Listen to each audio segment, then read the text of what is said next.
It was a long time ago, before cell phones were prevalent, and I was a mum in my early 30s who had just driven our kids to the paediatrician.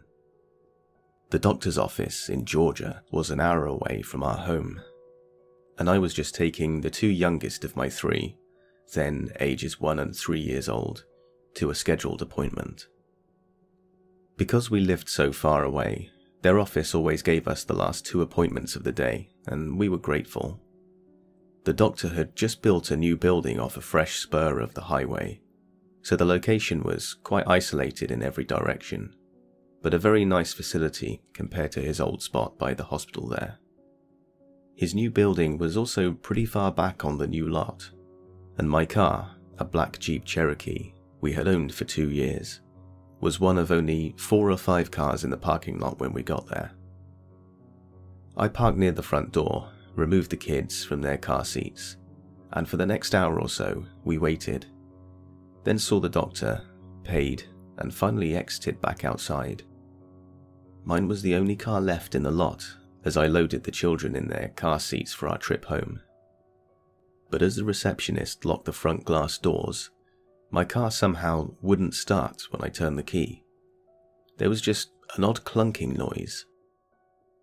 Gathering the children once again, I knocked on the door until someone allowed us back in, and I asked to borrow their phone to call a nearby garage for service. I found one in the phone book, and the man said that he would come, but it might be a bit, so I told him my location, left to go back out to the car, rolled down all the windows, and loaded the children back into their seats once more as we waited. Soon, we watched as all the lights were turned out in the building again, and everyone left, their cars departing one by one from behind the building somewhere, leaving us completely alone in the parking lot. As it was still light, I spent a lot of time trying to tend to the children, digging through our car for snacks and a bottle, making sure that they weren't getting too hot, etc. Although the service station attendant said that it was probably going to be quite a while, I was pleasantly surprised when a truck pulled into the empty parking lot pretty soon, and a man got out of his pickup, smiled and nodded to me, and said he was going to raise the hood. He was middle-aged and a bit scruffy, but quite frankly, many gas station attendants sometimes looked that way, especially at the end of the day, and I was grateful when he began doing something under the hood almost immediately. I sat down again in the driver's seat with the door open, waiting for him to tell me to try the engine. But he seemed to be taking a long time checking the connections, and I longed for him to just grab jumper cables, yet he never did. Without getting out of the car, I asked him what he thought was wrong, and he said, "Oh, it's just a loose wire, not the battery," and continued whatever he was doing. I couldn't see his face at all from where I was sitting, but his hands were slightly visible through that long horizontal slit between the windshield and the raised hood as we waited. More than once, he said that it was merely a loose wire, and if I would just come up here really quick, he would show me which one it was, so it would never happen again. I remember kind of smiling and shaking my head, saying that sadly there was no reason to show me anything, as I didn't know anything about cars. I just thanked him and continued to stay in the driver's seat, again just waiting for the inevitable signal to try to start the ignition that was most surely coming at any moment. At one point, I remember thinking that he was definitely flirting as he spoke, but I was trying above all to be polite and kind, as he was indeed helping us. We were hot and tired and miserable, and truthfully, I was distracted with the kids. Oddly enough, he was starting to sound a little frustrated with me because I wouldn't come up and look at the engine. I remember thinking that I certainly didn't want to make him mad, where he might leave us there all alone, with the sun sinking so quickly. And then the strangest thing happened. Another truck suddenly pulled into the desolate parking lot, and as it did, this guy working underneath my hood suddenly slammed it shut, ran to his truck, started it, and drove away very quickly, without even saying a word of goodbye. I was both confused and a little anxious when he did this, because I didn't know who was now arriving.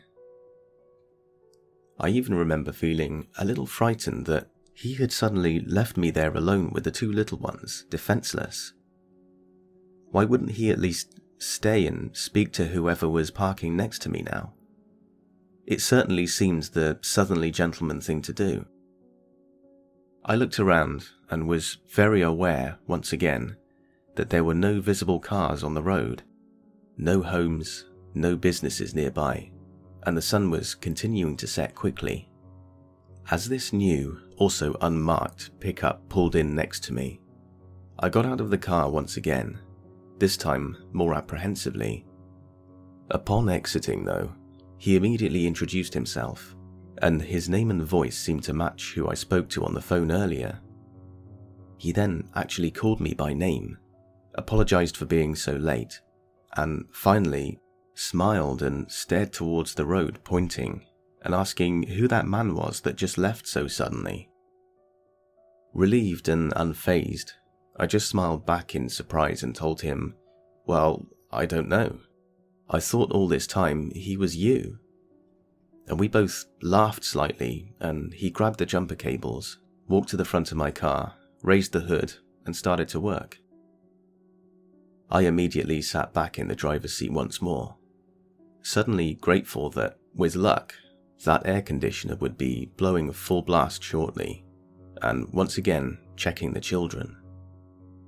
While listening for the familiar words, "Try it," I had my back completely turned and towards the children, when he surprised me by suddenly coming to the driver's side door. In the strangest voice, he said, "Ma'am, is this yours?" And when I looked into his hands, he was holding a long, thin, dagger-like looking device that was about 1.5 feet in length. It appeared to be very old and covered in reddish rust, yet on one end it had tiny circular, small finger holes, as if it was a mix of a long thin sword and scissors oddly combined. I remember being amazed but not frightened, and I asked where he had found them. "Under the hood," he replied. I said just matter-of-factly that I'd never seen them before, but how weird was it that those things had somehow become stuck and undiscovered in my car for all those years, and shook my head in surprise. He continued to stand there and stare at them, unbelievingly, and he looked oddly pale too, like he couldn't find the words to speak for a bit, just continuing to stare at the unusual object. Honestly, I didn't care one bit about it. All I could think of was getting the car going, letting me pay him, and leaving. He didn't say anything else, just quickly set them to the curb, started his truck, and then signaled for me to start the Jeep. And when it immediately caught, my 3-year-old cheered.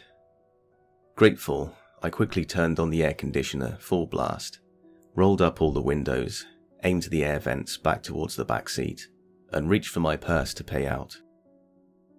I stood up and took a few steps to meet him so I could hear the amount now owed. With both of our vehicles running, he came back around to my driver's side, but instead of handing me the bill, irritated me a bit by walking right past me and picking up that weird object once more. "Ma'am," he said slowly, "I want you to look at these one more time," and held them out for a closer inspection. In his hands, the item still appeared incredibly large, possessing an almost bayonet-looking quality, except for the strangely small 2 loops on one end. I had never seen anything like it, and told him so. As he held it, he spoke quietly and slowly to me, as if trying desperately to make me understand something that was somehow still going over my head. "These weren't hidden somewhere in your engine, ma'am. They hadn't been there very long at all, 'cause they were sitting right on top. They must have just been put there." I shook my head no and half smiled as I said, "But they're obviously very old and rusty. To which he pointed more closely and replied, "Yeah, but see how sharp they are. These look like they've been sharpened." And when I looked down, he was right. The long, skinny, dagger-like shape was unusual, but by far the oddest quality was just how sharp it appeared to be.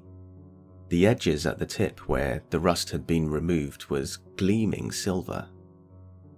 As I paid him, his final words to me were, "Ma'am, I don't know what was about to happen here, but I'm really glad I pulled up when I did." He quietly thanked me when taking the payment, told me that I probably needed to call the police when I got home, and then asked me where I wanted the item. I didn't want to touch it, didn't want to take it at all, but I released the back window so he could place it inside.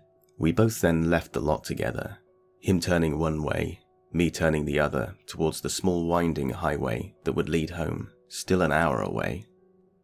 I did indeed contact the police the moment we arrived home and I got the children inside safely. But although they listened politely, they declined when I offered to bring the scissor-like thing to them later. The officer I spoke to said that they sounded as if they were specialized surgical shears from my description and measurements on the phone, which I found quite disturbing, as you can imagine. I remember wondering how he would even know that, why he would say that. I had tried so carefully not to touch any of the surfaces, hoping that they might be able to lift prints or test it for blood if they wanted, but the story seemed to bore him a bit, and he didn't seem interested. His attitude insinuated that, as there was no longer an emergency, it was of no importance now.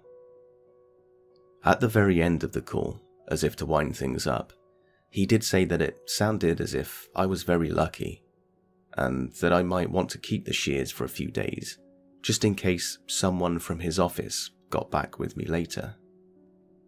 But that was all.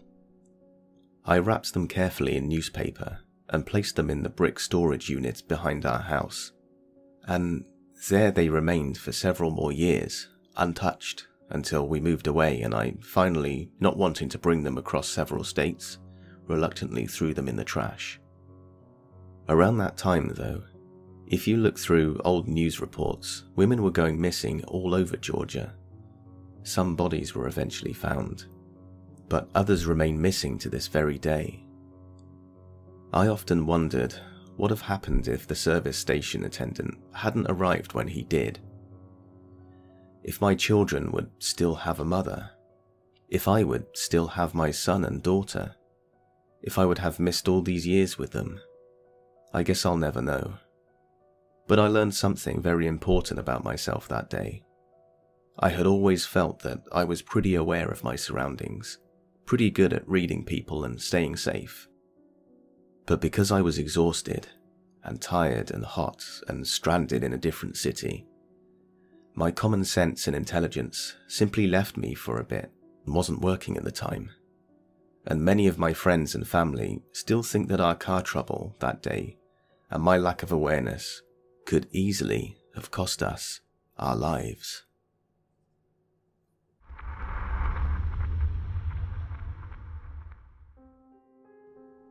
When I was about 15 or 16, I was very into partying. My parents were divorced, and even though I lived with my dad primarily, I would go to my mum's house on the weekend because she worked and slept a lot, which meant I had a lot of unsupervised time. On this particular evening, I had come home around 10:30 or 11 p.m. from being out with some friends. It was a pretty boring night, which is why I was home so early. I changed out of the clothes I was wearing and checked in with my mum, who was sleeping in my room, which was cornered from the living room and kitchen. I walked into the living room and called a girlfriend of mine to debrief about the night's events and logged onto web TV. It was the early 2000s. While I was talking to my friend, I started admiring the moon through the huge, uncovered windows in the living room. It was at that exact moment that I thought, what if someone was staring at me right now? I immediately glanced at the window parallel to where I was and saw a man's very ghastly face staring back at me. Although I remember no defining features besides pale, he and I looked at each other for what felt like forever. I couldn't move, but once my paralysis from shock wore off, I took off running to the room my mum was in, which was only 50 feet away. In true me fashion, I tripped, fell, and dropped the phone. When I made it to the room, I woke my mum up screaming incoherently while hyperventilating. I grabbed the phone from the inside of the room and called 911. It is important to note that due to the position of the room, the open door was angled perfectly to see the creeper and him us. He continued to stare at us until the flashing lights and sirens approached the house. When the cops arrived, they said they saw a figure scale a 15-foot wall and jump down to the apartments that were in the back of my mum's house. When they surveyed the area, they saw spit stains from chewing tobacco alongside the house, which they believed indicated that he had been there for a while. Before they left for the evening, the cops stated that they would put someone outside of our house for that evening and do hourly drive-bys for the next 24 hours after that. That made me feel a little better, but I was honestly shook. The next day, my nerves were still on edge, but I was feeling a little better because it was the afternoon and the sun was out. I stayed in my room with the door closed for the majority of the day, but I decided to try and get some chores done. I went to do laundry, and the laundry room was right next to the garage. The lights for both the garage and the laundry room were on the same panel, and instead of turning on the laundry room light, I accidentally turned on the garage light. At that moment, the garage door started jiggling frantically. Thank goodness we always locked the garage door. Once again, I freaked out, started screaming, and ran to my mum. We called the cops again, and we were informed that they had just left the house 15 minutes prior, and they would send someone back. When they arrived, we learned that the garage door had been opened by the guy from the night before, or so they thought, gained access to our garage, and when I tripped the light, he tried to get into the house. The police never found the guy, and I spent the next few years at the house sleeping with a bat next to me, or with my mum until we finally moved. My mum eventually covered the windows, but I never hung out in that living room when it got dark after that night. And to this day, I'm very mindful about keeping my windows covered and closing my blinds at night.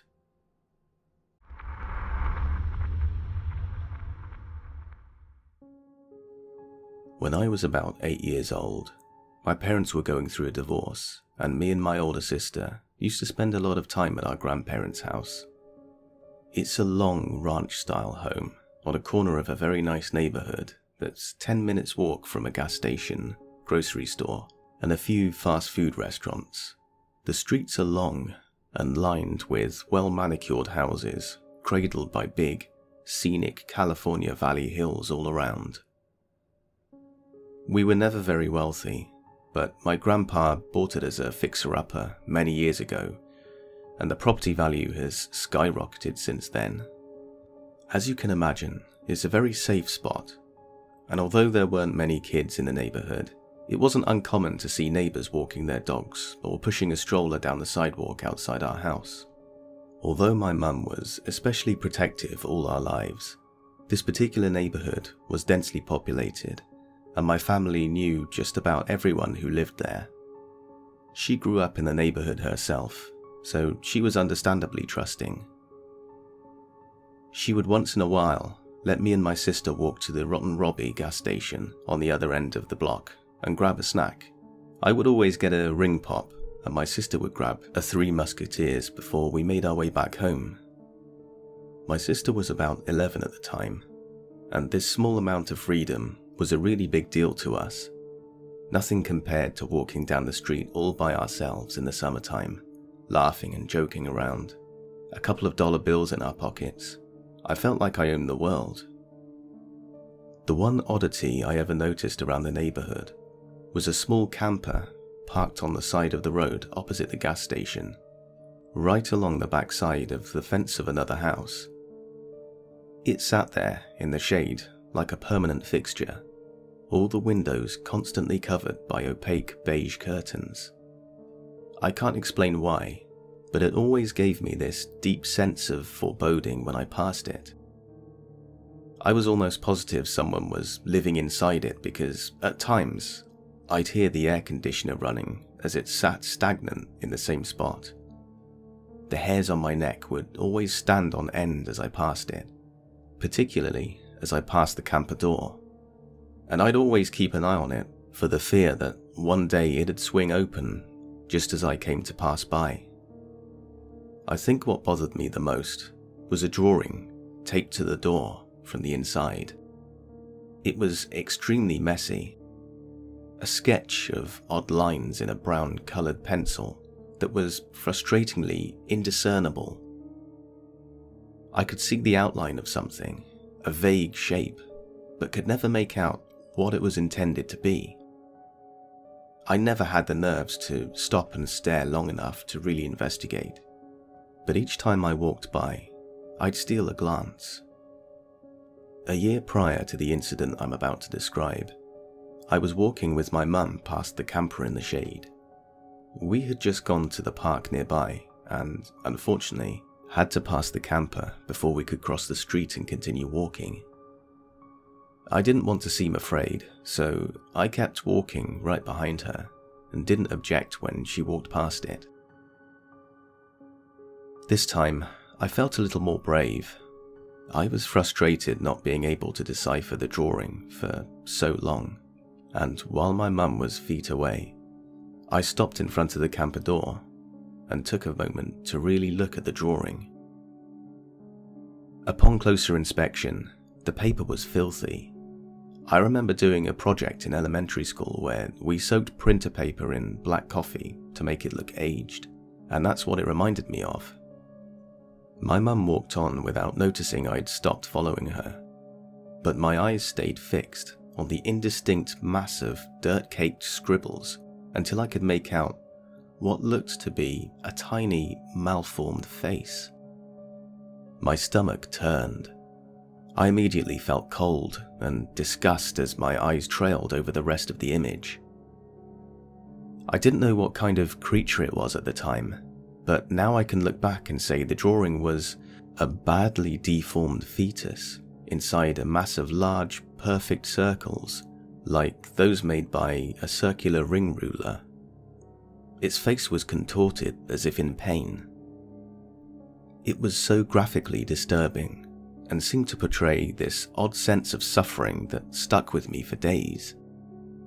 As a child, I didn't know how to process it, and the mental image still makes me sick to think about. I had never seen anything like it before. Adrenaline flooded my body, and my chest hurt with fear. But I selfishly thought of my glorious little trips for ring pops and said absolutely nothing as I followed behind my mum. This was, in retrospect, a classically terrible idea. It's one of those things that you scream at main characters in movies for. Ever since my ill feelings towards the camper had been elevated by the drawing on the door, I thought about it every time we drove by, and about a month later, my mum once again graced us with several bucks, and permission to walk down to Rotten Robbie and grab our respective snacks. I thought about telling my sister about what I'd seen on the way there, but she was older and braver, and I was terrified she'd make me cross the street with her to check it out. It was a bright, sunny day, and I told myself with false certainty that nothing was going to happen. If I didn't acknowledge it, maybe it'd go away. We walked past the camper, and it was thankfully uneventful. On the way back, I was feeling more comfortable and was focused on fighting open my candy wrapper while my sister walked alongside me. We passed the camper a second time, but I didn't give it half as much thought as the first time. I don't remember what we were talking about, but I recall being interrupted mid-sentence as my sister softly yet firmly said my name. There was a distinct fear in her voice that immediately set me on edge, like a bucket of ice water. All my senses heightened, and I became aware of everything, including the sound of haphazard footsteps about 10 feet behind us. It was accompanied by a heavy rustling sound, like a heavy backpack. And nervously, I half turned my head to look. A man with a long, unkempt beard and wearing many layers of ragged clothes stood behind us, eyes unmistakably burning into our backs as he walked. His movements weren't normal. It was a drunken shuffle, like each of his feet were unimaginably heavy and needed to be moved one grand effort at a time. His shoulders were skewed, head tilted downwards, with a strange arch of his neck. I could hear his shoes scraping the gravel with every step, but rather than seeming genuinely intoxicated, it was as if he was intentionally meandering our direction like a zombie, with the direct effort to frighten us. Behind him, I saw the camper door was wide open for the first time in all these years we'd spent living there, and realized this was the man who had been living inside. "He's following us," I choked out, my eyes filled with tears. My mind was spinning as I stared straight ahead again, the wide street and sidewalks abnormally empty all around. My sister grabbed my hand. She squeezed it hard enough to hurt without looking my way. Speaking carefully under her breath, "On the count of 3, we race home," she told me in a very serious tone of voice. I couldn't reply through the growing lump in my throat, but every single cell in my body understood we had to put some distance between us and this man as quickly as possible. She began to count steadily while we walked faster, and the most terrifying part is that he started running before we even had a chance to. He must have heard her directions to me and tried to get a head start by sprinting our direction before she got to 3. But his footsteps were noisy, and we bolted like deer the instant we heard him behind us. I'll never forget it. The chase felt exactly like you imagine in your nightmares. The fear that your pursuer is inches away from grabbing your arm or a fistful of hair. I pictured myself being dragged into the van with nobody around to see or hear me. We ran so fast we didn't even have a breath to scream. And peering back behind me, about 10 seconds later, I saw him running our direction with absolutely none of the impairment he showed with those zombie-like steps moments before. I think back on it now, and he may have been deliberately pretending to be handicapped to lower our guard, so we wouldn't start running. The thought is terrifying, but I can't rationalize it any other way. We made it to our grandparents' house, and without looking behind us, yanked open the stubborn old door before slamming it closed and scrambling past their excited dogs to get as deep into the house as possible. My mum was talking to my grandpa at the table and gave us an amused look when we bounded into the living room. Since we were kids, running around wasn't anything out of the ordinary, and she didn't ask what happened as we collapsed on the couch and tried to catch our breath. The inside of the house felt so safe and felt in such good spirits that I didn't even want to bring up what just happened. Like waking up from a nightmare, you don't want to talk about it. I was desperate to go back to normality. I wanted to forget it entirely, to unwrap my candy and act like everything was completely normal for the sake of my own sanity. And that's exactly what I did. I asked my sister a few years back if she remembered this incident. I'm 25 and she's 28 now. And her response was strange. She remembered immediately without the need for me to provide details. But she quickly waved it off and insisted he had to have been a bored homeless man looking to spook some kids walking home with no real intent to harm anyone. I don't know. I'd like to believe it's some innocent misunderstanding, but like they always say about gut feelings, they are rarely wrong. I feel in my soul that he wanted to hurt me and my sister that day, I never told her or anyone else about the strange drawing on the door. I'm not sure if my sister saw the open door and connected him to the camper or not.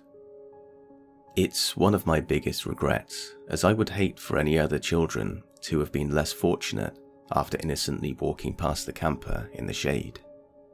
I believe he may have chosen the spot between the park and gas station deliberately, due to the number of children walking around in the area. I never saw the camper again a day or so after this. I'm not proud of how I handled this, and would encourage anyone who finds themselves in a similar situation to contact authorities immediately for the safety of others around. So, possibly deranged camper guy by the gas station, whatever your intent was, let's not meet.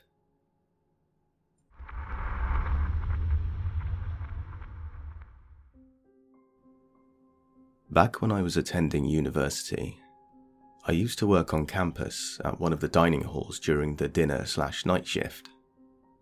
I lived in the next town over, since it was cheaper to live in a crappy little apartment out of town than to live on campus in the dorms. But I didn't own a car, so I had to take the bus. One night, I had just gotten off a shift at work. My feet were killing me, and I was completely exhausted. As I slowly made my way to the bus stop, I noticed a man much older than me sitting on one of the 2 benches at the otherwise empty bus stop. But I didn't pay too much attention to him. I simply sat down on the second bench and listened to some music while waiting for the bus to arrive. The first sign that things were starting to get weird was when I kept noticing out of the corner of my eye that he was staring at me. At first, I thought I might be imagining it, so I looked over and caught him quickly turning his head to look away. Okay, so he was staring at me. This wasn't completely out of the ordinary, since being a young college girl seemed to gain me a bit of attention from older men.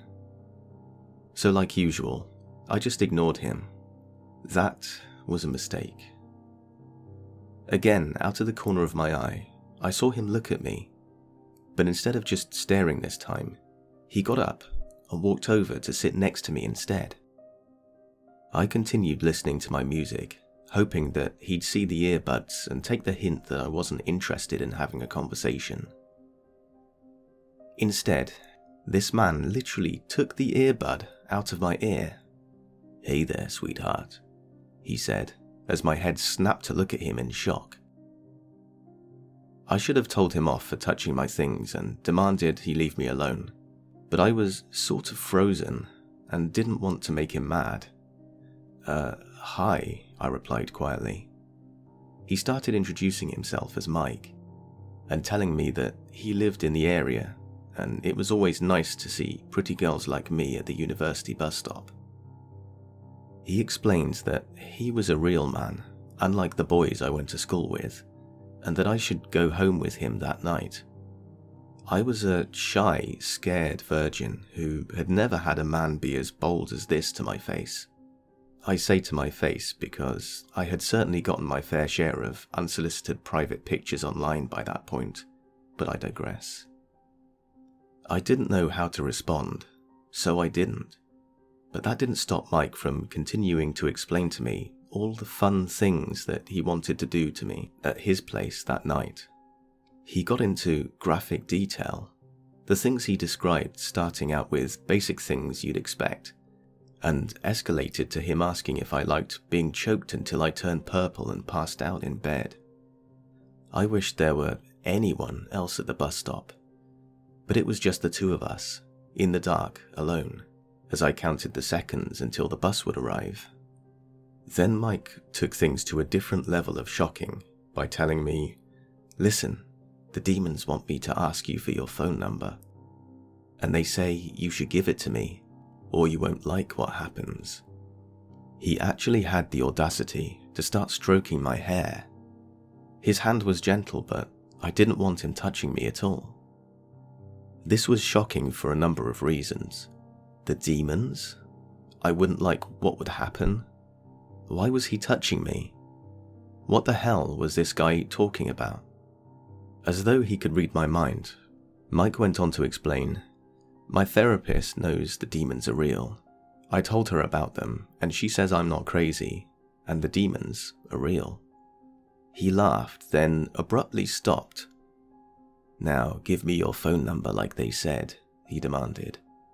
And as his hand stroked my hair for the last time, he stopped and gripped the back of my neck, still gentle but even more terrifying. I was scared and obviously didn't want him to have my phone number, but he was taking out his phone, and I knew that he was going to call the number I gave him to make sure I wasn't lying to him. And he still had his hand on the back of my neck, so I reluctantly gave him my real phone number. Stupid, I know, but I was right, and he immediately called to check. All I could think about was just not making this guy angry long enough to get away from him, then I'd block his number. Thankfully, the bus came moments later. I sat down as close to the front of the bus and near the bus driver as I possibly could, since the bus was basically empty. Mike decided to sit directly across from me. At this point, I had tried listening to music again, hoping that being on the bus and him having my phone number would signal to him the end of our conversation. However, he decided to reach over and unzip my sweatshirt, revealing my work shirt and the name tag which I had unfortunately forgotten to remove in my haste to leave work that night. I hadn't told him my name yet. "Abigail, what a beautiful name. Our daughter will be called Celeste." I shouldn't have been shocked at this point, but I was. I had stopped listening to music again and zipped my sweatshirt back up, which made him laugh. "You won't need that soon anyway," he said, and winked at me, implying how he'd planned to undress me even further that night. At one stop, Mike tried to convince me to get off the bus with him. I told him no, that I was tired and just wanted to go home. So he said, okay, and stayed on the bus.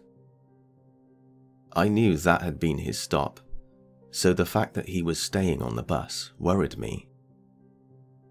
I was sure this meant that he was planning on coming home with me instead. "Baby," Mike whispered to me. I tried to ignore him, but he repeated himself louder, "Baby." He had the most unsettling smile on his face as I asked, "What?" He laughed and told me, "The demons say you smell nice." I was terrified and felt like I was going to throw up by the time my bus stop arrived. I lived in an apartment alone and didn't want him to know where I lived. Despite my body being exhausted and sore from work, adrenaline kicked in and I bolted off the bus and ran straight home. I made it inside and locked the door. I looked through the peephole and I didn't see him, so I went to carefully peek out of my window and saw him standing near the bus stop, looking around. He took out his phone, and sure enough, I start getting a call from an unknown number since I hadn't saved his number. I ignored it. When he hung up, I started getting several texts asking where I'd gone, how he didn't like hide and seek, and how the demons just wanted to have fun, but I was being a little bitch about it.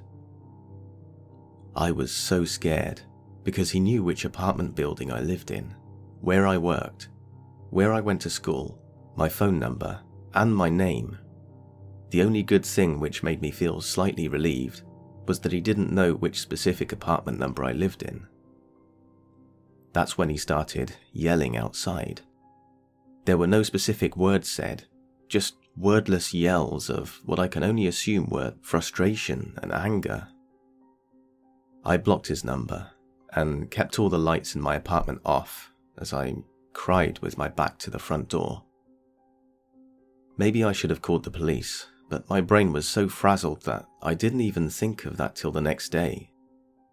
And by then, all I knew about him was that he was a mentally unstable man, probably named Mike, who hadn't actually done any physical harm to me, so I didn't think it was worth it.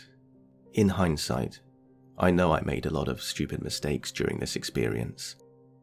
I ended up moving away entirely at the end of that term of school for unrelated reasons. But until then, I switched to day shifts at work and was paranoid every night. Thankfully, I never saw that man again though. So Mike, the scary guy from the bus stop who tried to follow me home, I never want to meet you or your demons ever again.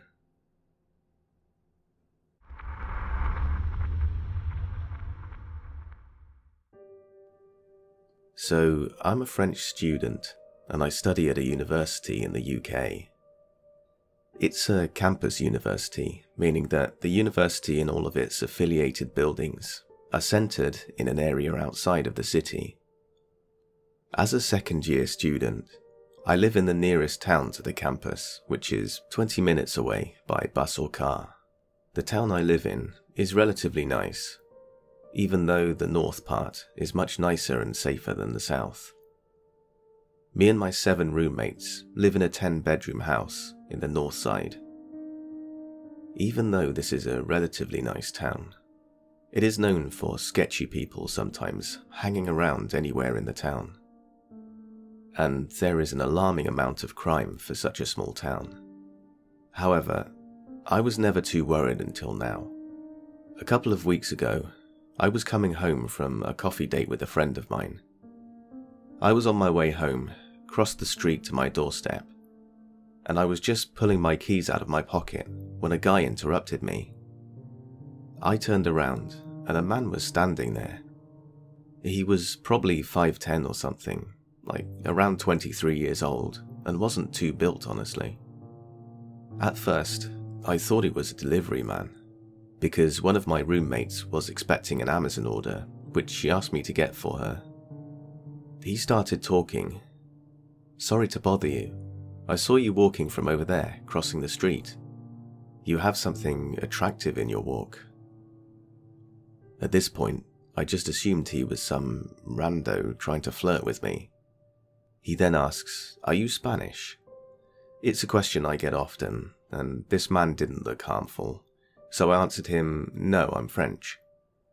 He then tried to engage in conversation with me by asking me how long I've been in the UK for, why do I speak English so well, and what do I study. At this point, I just thought it was super sketchy, so I was half answering his questions, desperately wanting to get inside my damn house. Suddenly, this man asks, "Is this a house of all girls?" This is what alarmed me. Why would he even ask that to a random girl? So I replied with the truth. "No, we are 4 boys and 4 girls."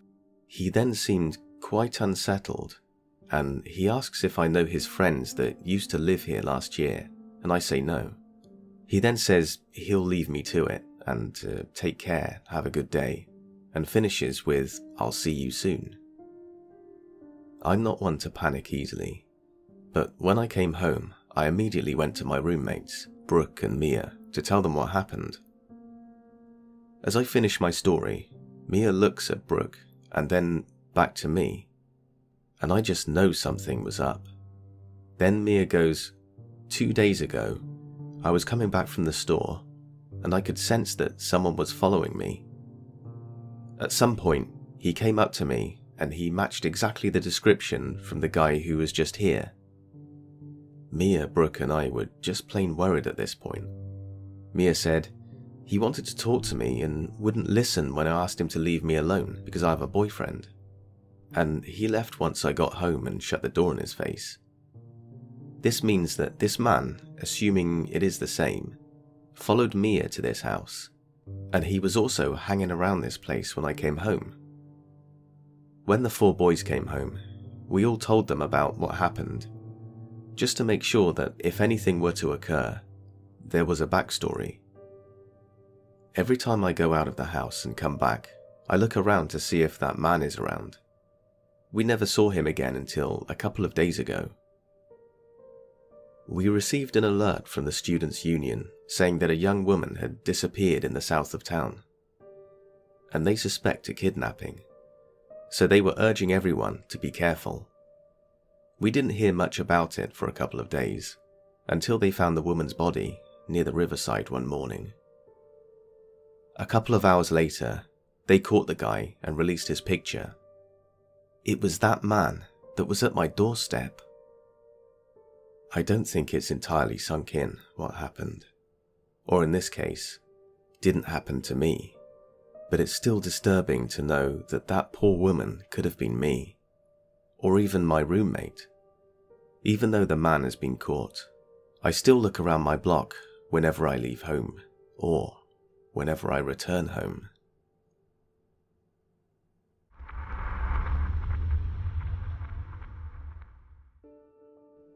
To start off, let me say that I had a rather sheltered childhood. My dad was in the military, so my family lived on an army base, which is sort of like an ultra-gated community. Anyone coming in through the gates had to show ID, and it was pretty much insulated from the rest of the city that surrounded it. Because of this, I had a lot of freedom to explore and spend time outside, unsupervised. That's why I find it especially strange that I had this encounter on a summer's day in my pre-adolescence, about 12 years ago. On the base that I lived in, there was a public pool where we would go most days during the summer. It was pretty large, and its main attraction were the 3 different slides that it had. I had just passed the swim test that was required in order to ride the largest slide, so I was extra eager to go to the pool that day. Our family friends lived down the street, and they had several children. 2 of the girls were close to my age, and they had an older brother who was going to drive us all to the pool that day. They literally lived about 9 houses down the road, so I donned my one-piece bathing suit and flip-flops, wrapped a towel around my waist, and grabbed my pool bag under my arm so I could head over and start the day. One important detail is that I wore glasses at the time. I got them when I was around 9, and my vision wasn't too terrible back then, though it's gotten a lot worse in the years since. I was too young to have contacts at the time, so I would just leave my glasses at home so that I wouldn't lose them at the pool. This happened to me once before. I began my walk to my friend's house. As I walked along the sidewalk, the row of houses was on my right, the street was on my left, and there was a parade field on the other side of the road.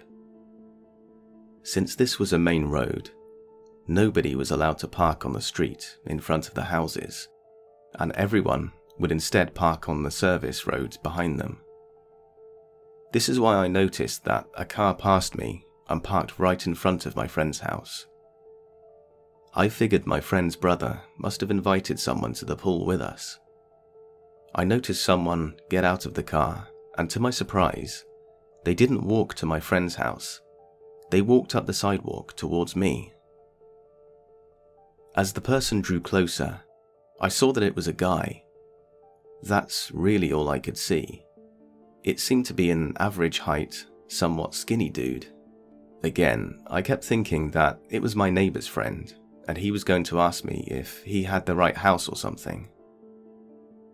He finally approached me, and all I remember being able to see about him was that he seemed relatively young and had brown hair. Honestly, at this point, I really wasn't thinking too much of it. "Hey," he said, "are you going to the pool?" I remember kind of thinking, duh, since I was wearing my swimsuit and a towel, but I replied with a yes. "Oh cool, is that the big one with the curly slide?" he asked. I replied that it was. There was another pool on the base that was smaller and had no slides, so I figured he was just trying to determine which one I was going to. "Really? I'm going there too," he said. "I can give you a ride if you want." His tone was friendly enough, but I instantly felt adrenaline surge through my body.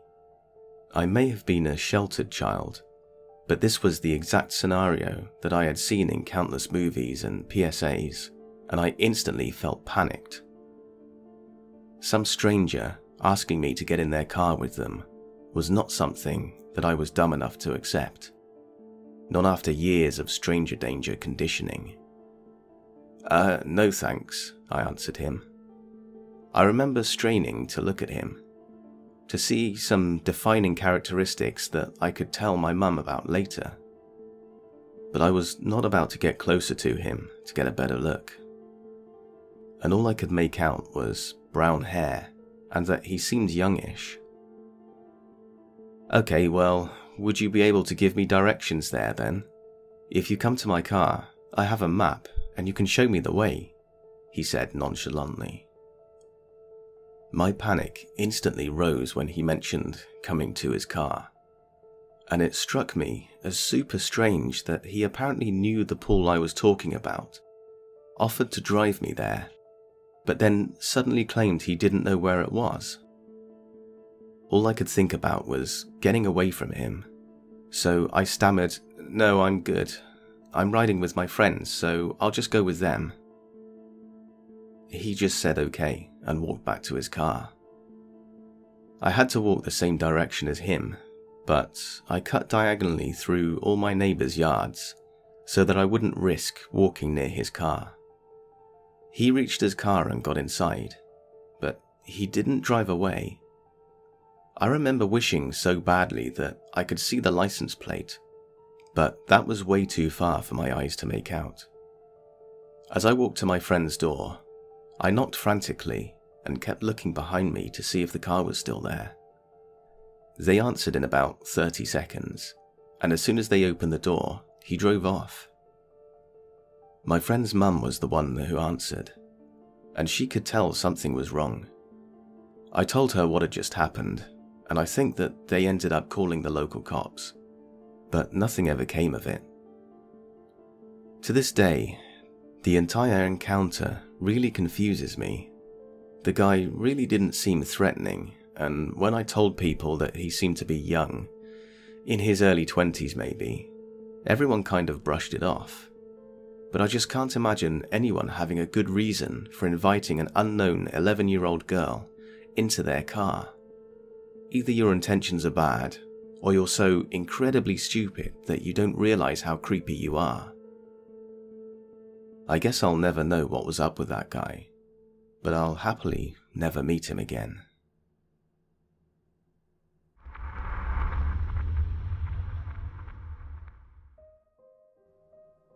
To give some context, I'm a female currently living in the UK, and the town where I live is known for its drug scene.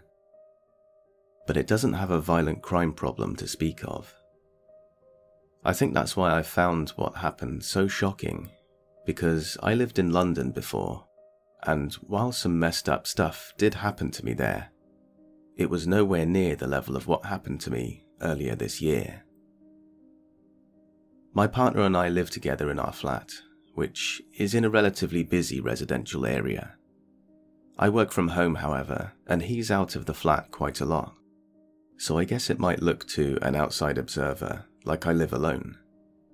Our flat complex was once an old factory, and we have these huge industrial windows, so people walking on the street have a pretty clear view of our dining room, which is where I work during the day. It all started in July of this year. I'm ashamed to say that I can be a major rubbernecker, and a lot of drama occurs on the road outside our flat. So I look out the windows often during my workday for some light entertainment. The best was a 2-hour breakup I got to watch unfold in the car just below our window, but that's besides the point. One day, I got up to make myself a cup of tea, looked out the kitchen window, and saw this guy just staring at me. I was struck by how intense it was, and how he didn't look away, even when it was obvious that I was looking back at him. I felt creeped out by it, but I tried not to let it bother me. We have a lot of drug addicts and other weird characters that hang around here, so it didn't seem like such a big deal. I went back to work, and by the time I'd sat down at the table, he was gone. About a week later, my partner had gone to visit his dad for the weekend, so I was excited to hunker down and catch up on some of my favourite shows alone. After about 30 minutes, the buzzer of the flat went. The buzzer is so loud, and it scared the heck out of me. I was lucky my popcorn didn't go flying out of my hands. Now, our flat complex has a big porch where teenagers and addicts love to hang out, because it provides shelter from the rain, and about 4 people can sit down inside of it. Sometimes, people lean up on the buzzers by accident when they're hanging out in the porch, so I assumed that's what happened. After a few seconds, however, the buzzer went again, and again, and again. Someone was pressing it in this rhythmic pattern. It's something I know my partner does when he's forgotten his keys, and it's kind of our code for me to let him in, which is why I found it so disconcerting.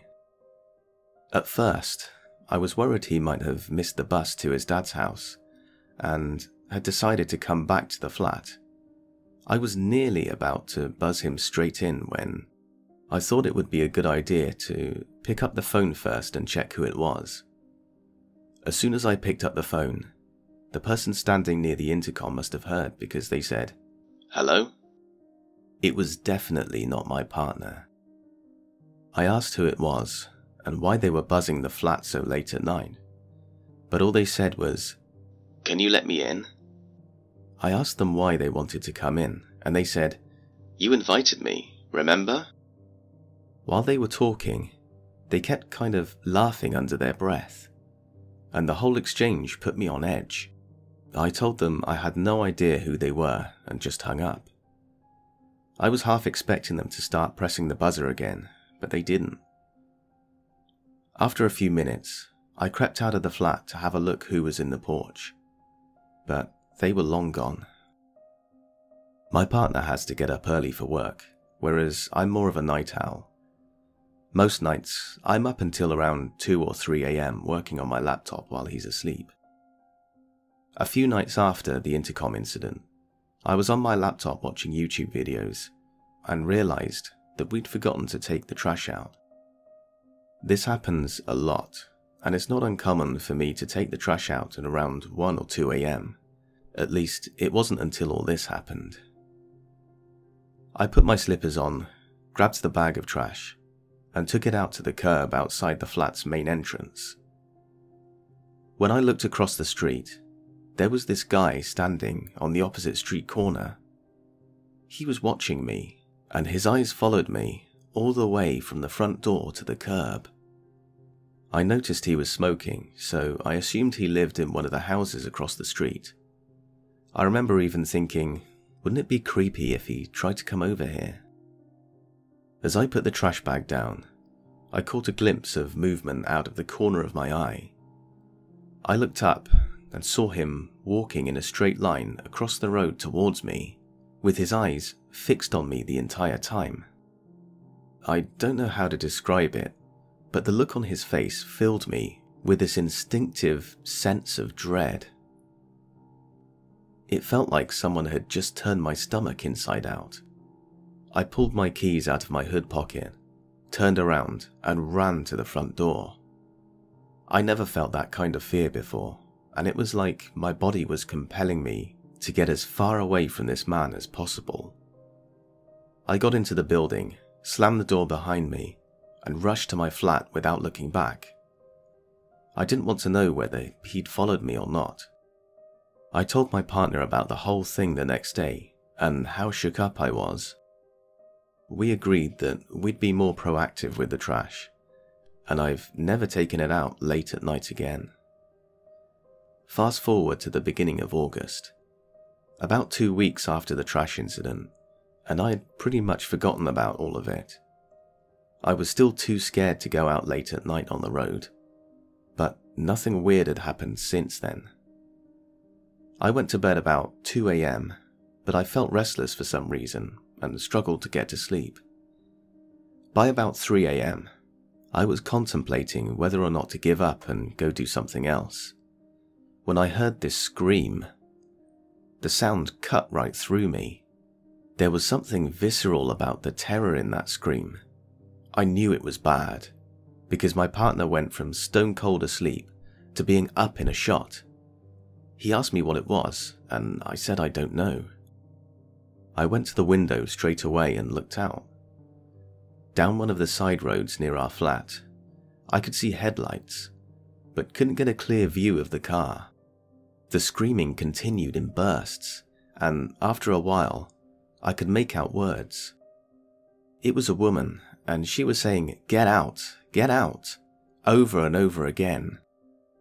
I'm used to hearing all kinds of domestic arguments taking place on the road outside our flat, particularly since we're near the university and several popular bars.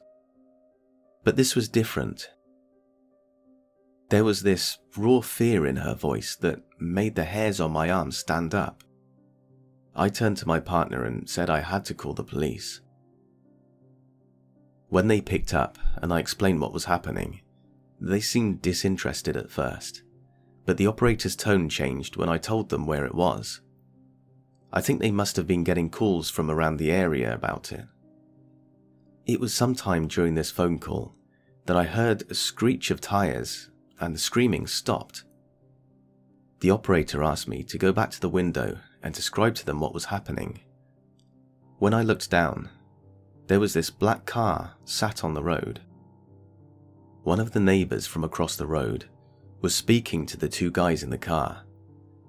I had to twist to get a good look at them, but one of the guys in the car looked uncannily like the guy who had been watching me when I was putting out the trash that time.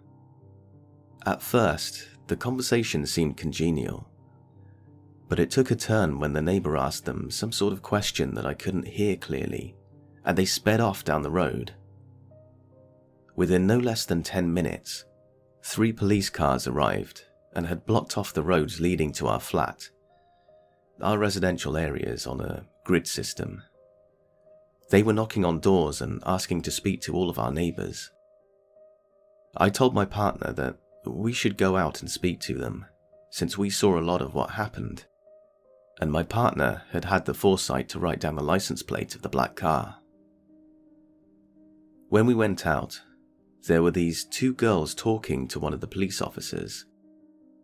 They were both shaking, and one of them looked as though she had been crying. I decided to stand nearby and wait for the girls to finish before speaking with the officer myself. What they had said made my blood run cold.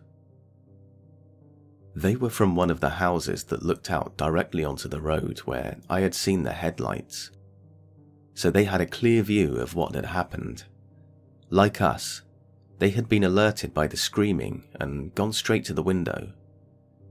From what they could gather, the black car had cut off a small red car on the road, like pulled right in front of it, and that's what had caused the girl driving the red car to scream the first time.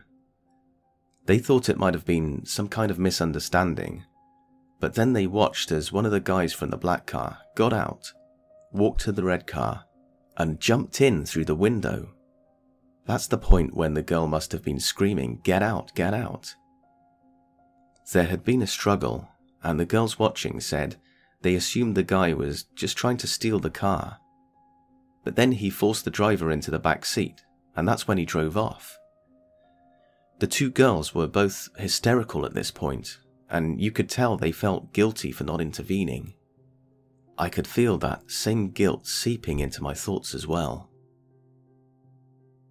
After the guy had driven off in the red car, the 2 men in the black car had gone the opposite way and turned the corner onto our road, but had been stopped by another neighbour. Although this neighbour had been alerted by the screaming, he hadn't actually witnessed what happened, so he had stopped the black car to ask the guys what was going on, and without knowing they were involved. That was the exchange we saw. When the guys started acting suspicious, he asked them if they would wait for the police to arrive, and that's the point where they drove off. It wasn't until we got back to the flat that I started putting 2 and 2 together. I have a small red car, just like the one the girls had described, and I normally come back at night on that day of the week, since it's the day I go to visit my parents. I had only come back early on this particular occasion because I needed to let a plumber in to do some work on the flat. What if they had been waiting for me and they had got in the wrong car? Over the next few days, I contacted the police several times and checked the local news, but I never heard anything about the girl who was kidnapped. I still have no idea what happened to her. All I know is that they found her car abandoned somewhere, not far from where she was taken.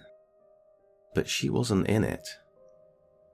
It still gives me chills just thinking about it.